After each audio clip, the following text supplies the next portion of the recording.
And welcome to another episode of Who Gives a Hoot? And through it all, we still do. But we're 3 games now into the Vinnie era. 2 wins, 1 loss. And we've solidified some signings. We've seeing some great impacts from some new signings. Um, and I think we're starting to see a form kind of fit for our end of year run that leads me to some hope that we might actually make the playoffs. I kind of hope to, with like 2/3 of teams getting in, but hasn't seemed so sure this season. Considering that currently we sit last in the league, right at present. Yes, we do. I mean, to be fair, we also have at least one game, if not multiple, in hand on people. But yeah, as of right now, at least. I mean, we've got a law or fairly well, not fairly, a heavy home stretch through the rest of the season. The game last night, we're recording this on Thursday the 24th. Game last night being a Jägermeister Cup game against a league opponent, which is extra frustrating because we not played that well against them in league. But with a solid win. Vinny's first game away against Charlotte, it's a win. I wouldn't say it's the prettiest one. That ended up how many times did that get delayed? A few. It was got delayed by an hour. It was 2 hours in total. Yeah, something like that. Yeah. Yeah, I was pretty sure I was going to have to miss that and watch it the next day because I had to unexpectedly drive down to Kansas City. Get back and the game still hasn't started, so I was able to catch it from minute 1, which was a pleasant surprise. But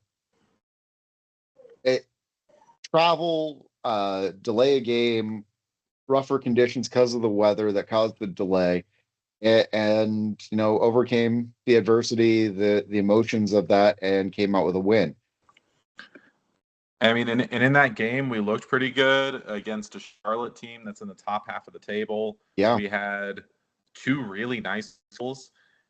We had a little bit of that, lapse that we've been having recently and did let one in late, but, it looked pretty good. I feel like that's just been our season lapse. Not even just of late. We're kind of, drop or lose it in 90th minute, 80th minute, 70th minute. But we looked solid. There were a lot of positives out of that game. I don't think there wasn't as much rotation, I think, as we'd initially expected.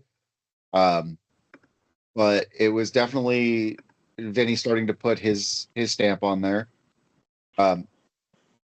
Jump ahead to his first game as interim head coach at home. We get handed a loss.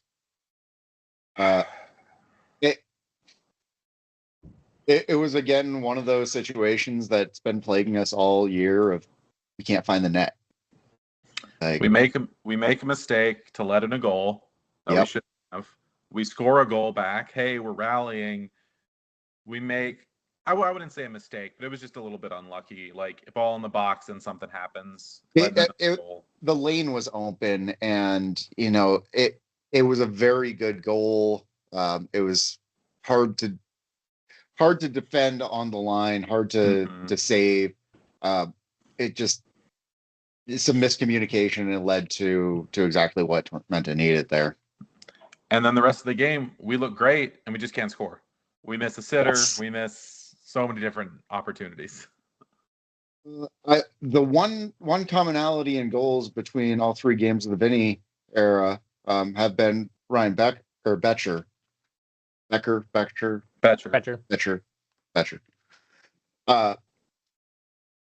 Who this season I definitely very happily give him the most impactful signing.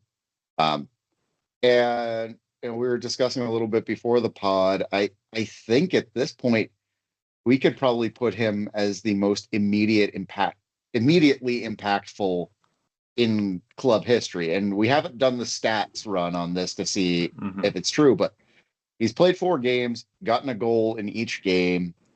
His impact in on the pitch, he's hyping up everybody around him. He's bringing energy that's been lacking. I really, really like him in the squad. I think he's pretty good technically. He's kind of shown that, and also, I mean, I hate to say it, but he also just brings something that we have not really had this year, which is height. This coming from the tall guy. Yeah.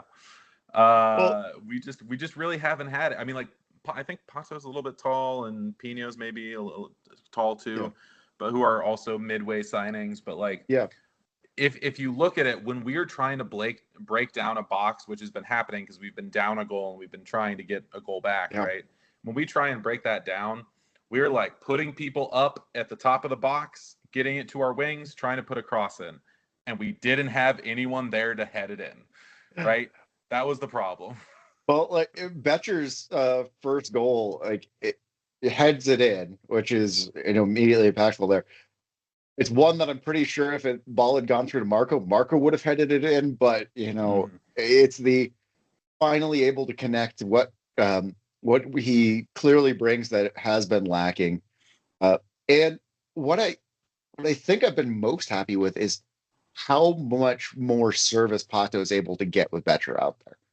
Because like Pato has really had some impactful play since Betcher's been with the club.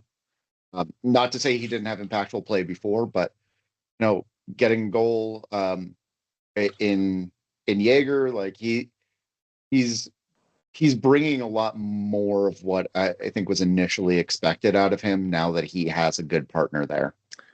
He's truly able to work as a target forward because he has people he can play off of. Yeah. Which I think that seems to be how Pato prefers to play.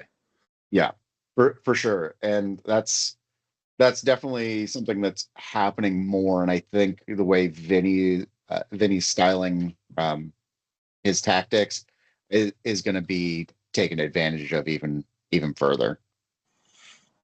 Yeah, I can agree with that. So on the former Bluebird website, I did see Kaylor Hodges tweet about it, talking about how like having Pato and Stefano on the same team seems like a cheat code for Omaha because they both have championship experience. I don't know if they've played together at one point, but obviously they're both like fairly well-known journeymen in their own right for their positions. And I'd have to say if someone like him is pointing out the fact that we have 2 good players possibly working together like that, and it's already working, because I saw both of them playing last night, and they were I'm surprised Stefano didn't get a goal. I'm surprised Pazza didn't get more. So yeah, that's. Yeah, I was gonna say I remember when Pino was playing. Trying to look here. I think for Miami FC and then got signed by Orlando. I think that's when I really remember seeing him first. Yeah. Because at that time, I think he had some goals in the cup, I want to say, for Miami, and that got him I think that's with Orlando. I think that's right. So with like the 2 of them working together has been great. But like there was a definite change in the styling that in our formation last night to start out. So as someone who didn't watch the game last night, what was the formation? Because I saw our 3 defenders, and then I saw just a bunch of attacking players listed.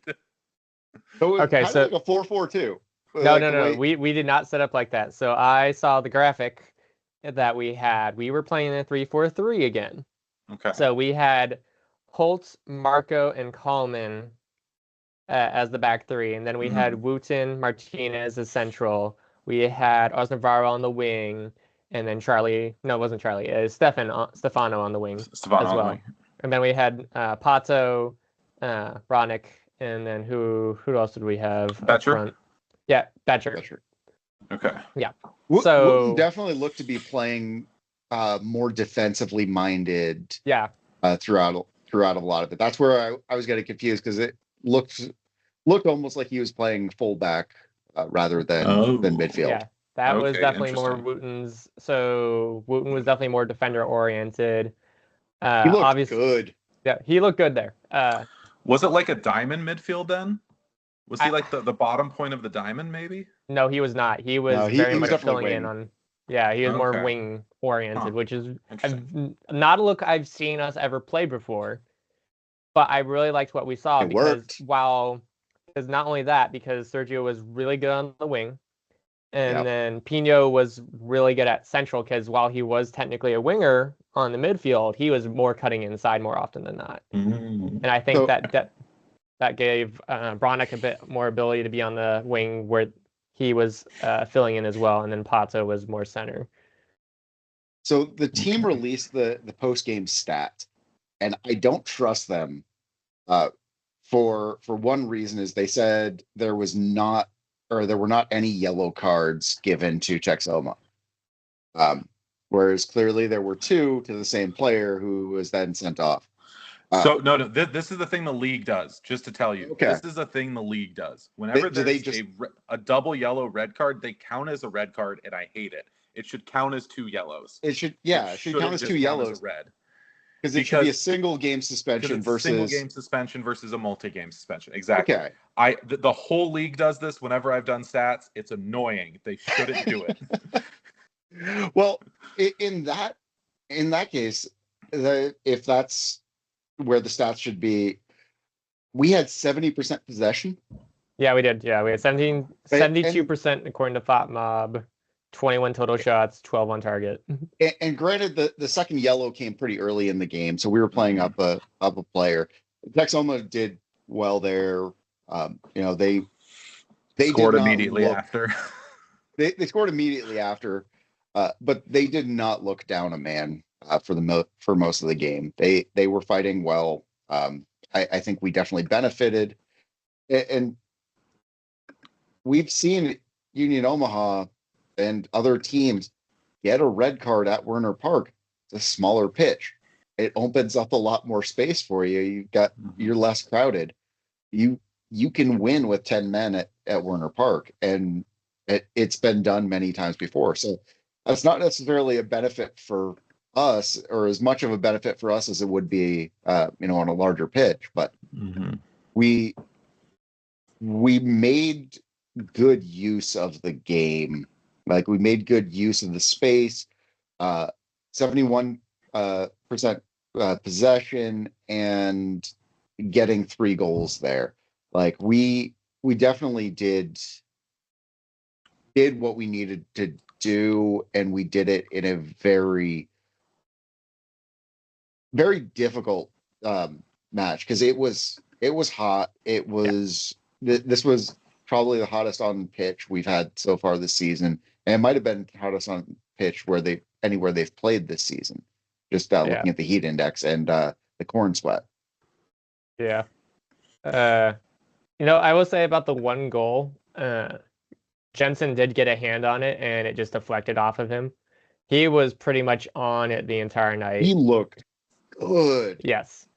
And we were talking about it, and at least on the berm, that like if Shido ever leaves and he's still around, he would definitely be up for first choice right away, I'd say.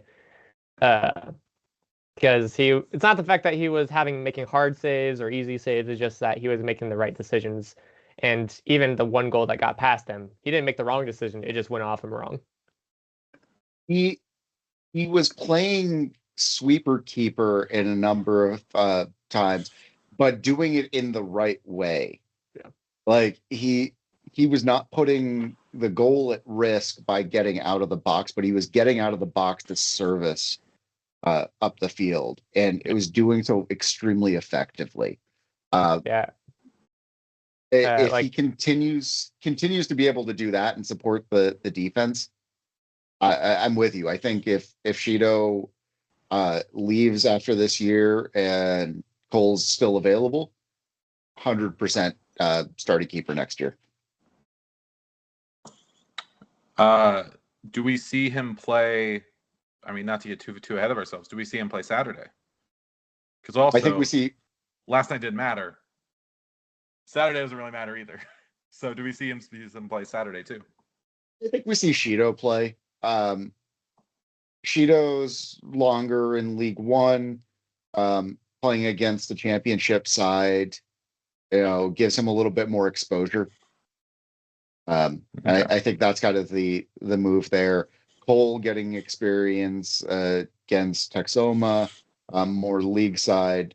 He's still very young in his career, especially for a keeper. So there's opportunity there for Cole to have more time down the road. Yeah, because in general, I mean, we're seeing this is one of our, with our home stretch for the rest of the season, we're going to have a lot of 3-game weeks, right? Yes. This is one of our first ones of that. So we're kind of seeing what that transition, what that rotation is going to be for the team. And we only had five subs last night. Well, they only had 4. Oh, really? I thought they had 7 listed. I think some weren't match fit or something, but there were definitely not 7 on the bench, or at least not 7 training on the bench there. Okay. They definitely. Yeah, there were 7 listed. There were definitely not 7 on the bench. Yeah. Okay. So because I was just going by because I had to listen to pieces of it, so that's why I was just going by that. But yeah, we only had 5, so I'm curious if we're resting people because we're saving them for Saturday and for that kind of rotation, or if we have more people hurt than we think we do. I honestly think it would be more if you don't have to have guys out in the heat on the bench. You can only make 5 subs. You know what 5 subs you're going to make. Just put your 5 subs on the bench. Last night, I think, marks the first game Brent Coleman has played that I have not had a complaint about Brent Coleman. Actually, yeah, hold on. Let's give a compliment here. He had the most touches and most successful passes on the team last night. And he didn't look out of position. Side. He actually, and I'll give like huge props to him when he was playing. He actually looked like he was comfortable playing in the position side. He didn't need to make any any decisions that would have been like, I don't know. Like it actually looked like a good defensive line. Besides the one couple lapses in the first half, we were pretty much on lock the entire time. No, he looked good. Entire defense, we had that lapse. But I think that was still just how are we marking 10 men? And that's always the risk, especially at Werner. How do you mark 10 men on a smaller pitch? Like who's the person who's staying open, who's the person not marking? And I think that's where the confusion came there. But Coleman looked good. Holt looked good. Milanese looked good. Like just by listening, it sounded like Bronick, at least in the first half, looked good too. Yeah, so Bronick did look good. Yeah, he had 4 shots on target by himself. He had an assist to Pato. I'm surprised he didn't get a goal. I'm surprised. Honestly, I'm not surprised. I'm surprised we didn't get at least 5 because Marco had a really good shot in the box. Betcher should have probably had 2. Stefano's shot probably should have had at least 1. I don't say we were explosive offense or anything, but we were definitely we were in the rhythm of anyone that wanted to take a shot. Hey, take a shot, please. Yeah, no, I mean, we were at the position of everybody's doing their normal shooting, but it's feeling more dangerous. It's feeling like more saves are being forced, and ultimately we were more successful. 3 goals. That's our second time this season with 3. Maybe. Well, we did it against Tormenta in the second game.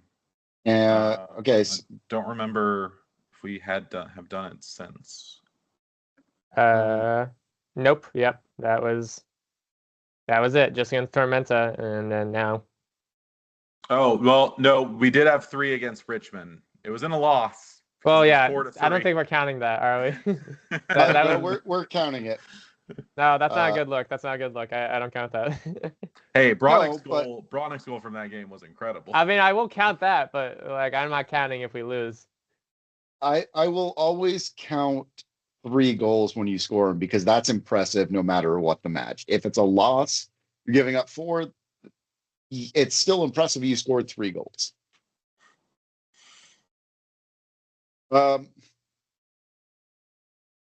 We've got the game coming up this weekend. Like it's an El Paso that's very different than what we've played before. They're actually decent this year. They're actually decent. We don't have the El Paso connections that we did. Hey, you're putting quotes on it, but I'll say this: if you look at our USL Jaeger Cup group, 5 out of the top 7 teams currently in the Western Conference are in it. Yes. Like, it's a tough group. Like, maybe some of the East Coast ones, like having Charleston or having Louisville in your group, that's just going to be tough because they're really good. But, like, just the total quality of our group is... Soccer pundit terminology. Would you call our group the group of death? Yes, it is 100% the group of death. Like, I did the math when the groups were first announced.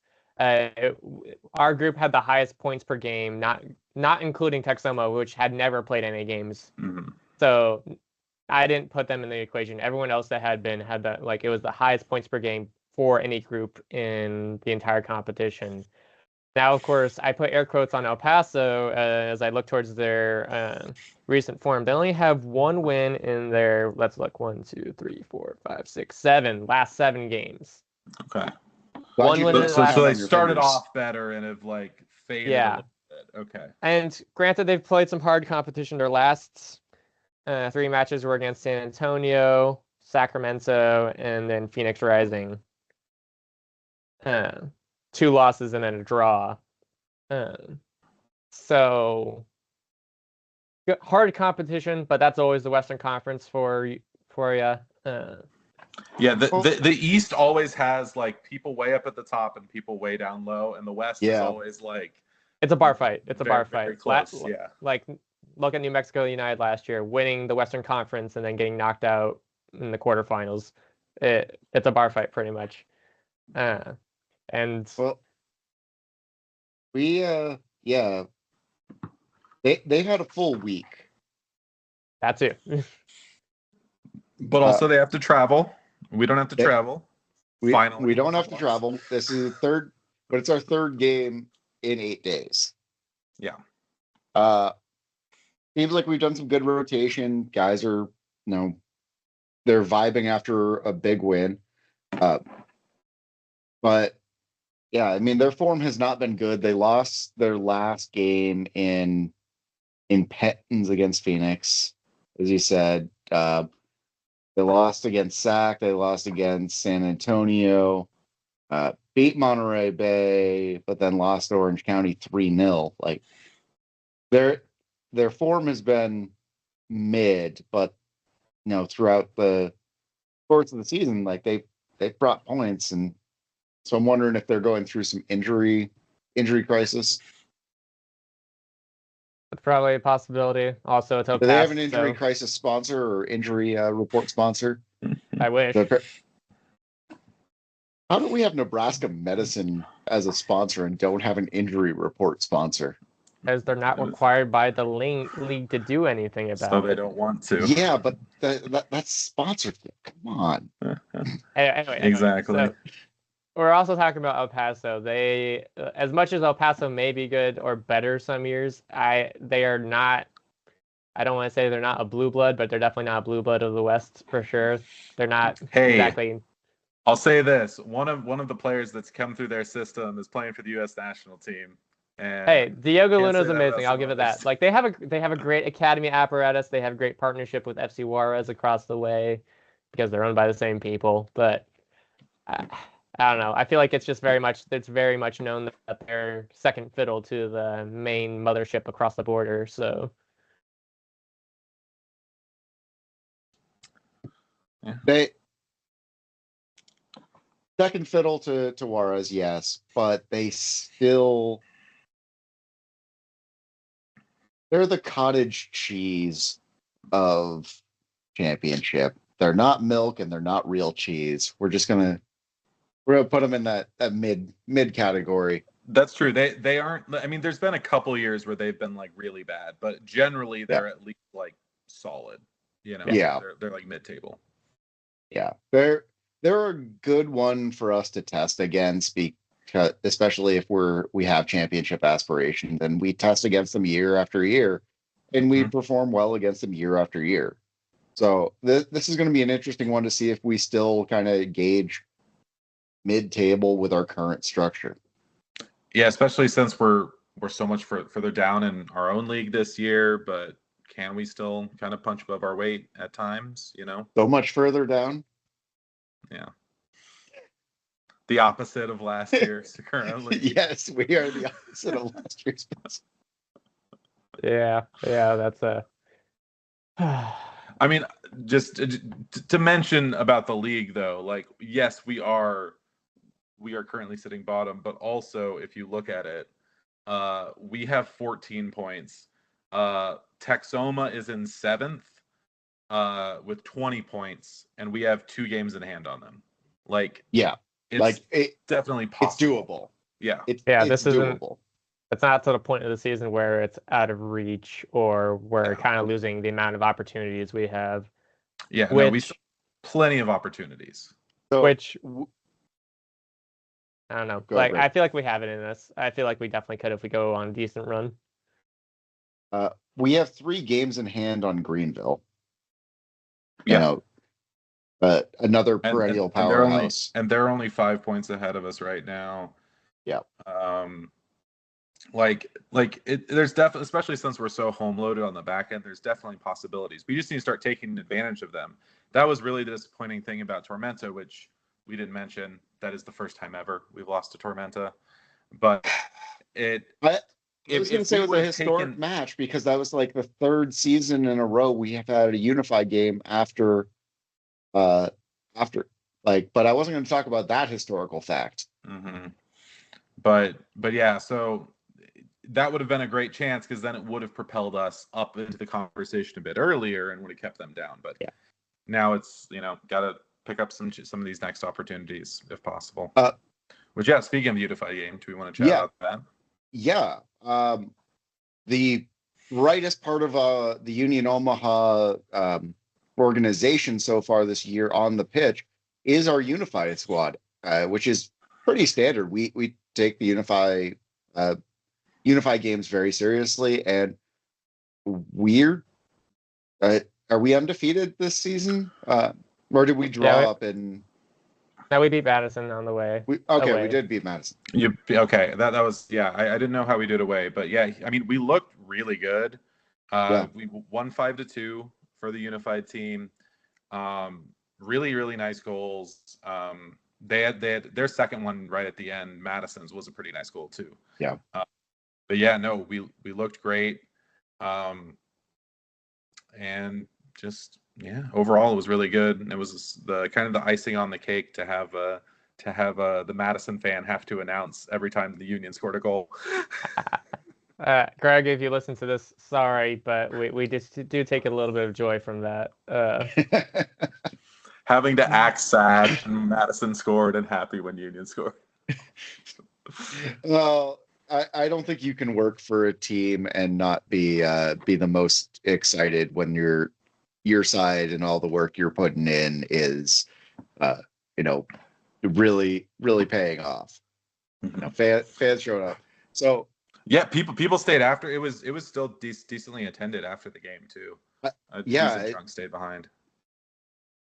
There was definitely a good crowd, like not leaving the seats. I caught all of the unified players, when they were coming off the pitch for their initial introduction, and they all were psyched. Like that. I mean, it both in Madison and in Omaha, there's such a good crowd for those unified games, and I'm so thrilled that we're continuing to put it forward and continue to drive it across the USL, over the USL entire league system. And then I'm pretty sure the next home game one is August 9th, I want to say. Yeah. That one? Okay. So after that game as well, there will be our next unified game against, I'm pretty sure it's Colorado Springs. Because I think those are we normally play Madison and Colorado Springs. Madison, Colorado Springs, and I think we've played Tormenta before. Yes, we have. Yeah. Okay. I'm not sure if they're putting forward a unified team this year or not, but there is one group of clubs doing a like specific series or league or something. That was announced this year. Yeah, there was a league that was announced.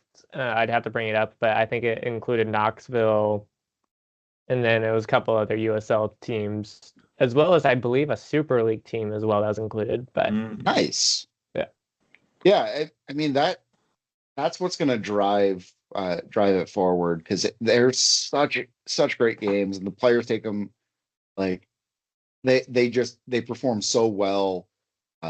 Getting into them, it's so like it's just such a celebration of everything, and seeing a Union Omaha win, but everybody leave the pitch with smiles is a huge boost, especially when you have a unified win after a first team loss. It definitely got to take a victory somewhere. It definitely helps the mood. I'll say that. It does. But that was something that launched a couple of years ago. I think this is the third season we've had it, or is it fourth season with Unify? Yeah, I'm trying to remember if it was 22 or 23. 23 was the very first year we did it. We did not do it in 22. So okay, I don't think it existed in 22 because we were we were there the first year it was going on. Yeah, because I remember someone was streaming the very first game of it in Madison. I remember, like, from their phone. It was Peter. It was Peter. Yeah. There it was. Yeah. Yeah, Peter was doing that from Madison on his phone. I think we had Tormenta that year, and Colorado Springs were the only other ones there. And what was it, last year, 2 years, or they did the Unify Championship at the like Colorado, at the league meeting. At the league meeting. The UL meetings. Yeah.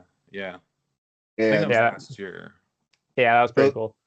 That's definitely a huge one. So it's putting a huge stage for Unify and everything that they're doing, and all these players are just getting a great stage to perform on. And it's not that it's not a competitive, like their tryouts, like this is a legitimate team. Like I'd put them up against Madison's first team any day. So keep an eye out for those unified games. They really are a bonus to any ticket you get to a game. Like it's a massive add-on. And the next one is on Saturday, on the Saturday, August 9th, and it'll be the same thing where it looks like, at least, where it starts at 6, the first team game, and then the unified will start like 8:30, then 30 minutes or so after the first and that's you're barely out later than you'd normally be. It's a weekend, and you're gonna have more fun than you thought you would. So get out, watch Unify, watch Union Omaha, and just enjoy yourselves. Watch soccer. Support local soccer. There's going to be a lot of it here in the next few months. So plenty of time to get out there. Yes. And then, of course, the one thing I enjoy the most about the Unified Series is that you can go out on the pitch and actually watch it pitch side, which I think is just a great way to let people get close to it, because it's a completely different vibe. It definitely feels, I don't want to say like casual, but like it's more fun to watch it from that angle than just like sitting in your seat out there for an official match. I'd much prefer it up close. It feels more. It's the reason hockey is exciting, because you are next to it. Yeah. Like there's not the 60-foot gap between the stands and everything. It's the reason why the berm's more exciting if you get right up against the wall, because you are there when the action's happening. But for the unified games, you can be right there pitch side watching them, and just having an absolute blast while watching fantastic soccer.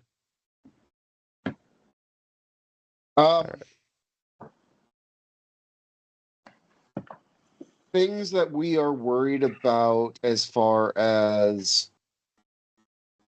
the rest of the season. Is there anything that's jumping out as like a game to worry about? Or I mean, I have one immediately. Okay. Away to Spokane, August 2nd. Oh, yeah. Because currently one of the best teams in the league. We have to go away to them, and it's the start of one of our next 3-game week, right? Mm-hmm. So that's the one that we're starting it out like being bottom versus top, right? So that's going to be tough. The rest of the games that week, we hopefully get points in because we will play Westchester, and we'll play Chat, who's actually pretty good this year too. But hopefully get some points out of. But that Spokane one's a little concerning. Yeah. God, when did Red Wolves get decent? When they had the worst pitch in the entire professional soccer this year. Yeah. I feel like that pitch is like somehow their like magic like totem that they have. It needs to be so bad that it gives them powers. One of the few teams we haven't played yet. There's a few teams that we still have yet to play this year. Well, I don't love playing at Chattanooga because always been awful pitch, whether they were playing behind a high school or at that stadium next to the interstate that has caused broken ribs and all the fun. But our next 4 league games are against teams that we have not played yet this year: Spokane, Westchester, Chat, and One Knox. So get out there and support everyone. Yeah. And make sure that they remember that we actually give a shit. Mm-hmm.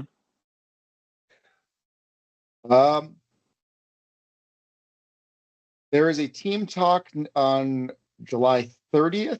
Is that correct? Next Wednesday. That is Braedon's birthday. Okay, now you got to dox me like that. Come on, man. I'm not gonna be there. I'm playing soccer that night. So yeah, I will also be playing soccer that night. I will also be playing soccer that night. But there is a team talk with Alexis and Vinnie. It will be a great thing. Great chance to get out there, ask the new interim head coach. Vinnie has such a great personality. I remember his team talk last year. He was really open, willing to discuss anything, and excited to engage with the fans. So get out there, ask him some questions. Really pester Alexis as to why we don't have a sponsor for an injury report. That seems like a great opportunity with as many medical centers we have around this the metro. Why we don't have a W League team? Why? Well, I mean that I feel like that's a little bit higher up. The sponsorships we can harass her on. But no. All right. You guys have anything else to bring up before I jump to our final question? Yeah, actually, I want to do a little bargaining towards the dark arts here. So this is if we make the playoff statements, what will you do? You have any wood near you? Knock on it. Knock on that wood. Okay. There we go. All right. So like my statement is if we make the playoffs, I will wear the Forward Madison game prep jersey I have in my closet to the watch party or at the game if we host. I will and I would be happy if we make the playoffs because my wedding is on the last day of the game of the season right now, and I don't want that game to have to matter. So would love if we just make the playoffs and it doesn't have to be the last game it was the one that I have to miss because I'm getting married. That is a very reasonable reason to miss it. Uh-huh. Yeah, no, that is a fair bargain. We will blast photos of that all over our socials. We might have to make a dunce cap for you. Just putting it out there. Okay. And we again Saturday at home against El Paso. They have trains. We have trains. This is going to be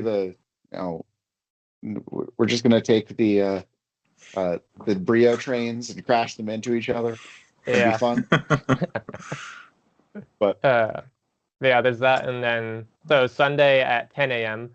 Not sure why it's scheduled at that, but Lenoma FC is playing in the conference championship for the Midwest Premier League against ATAR FC from St. Louis. Game's going to be at Creighton for anyone that wants to go. What is the cost of the tickets there for anyone listening?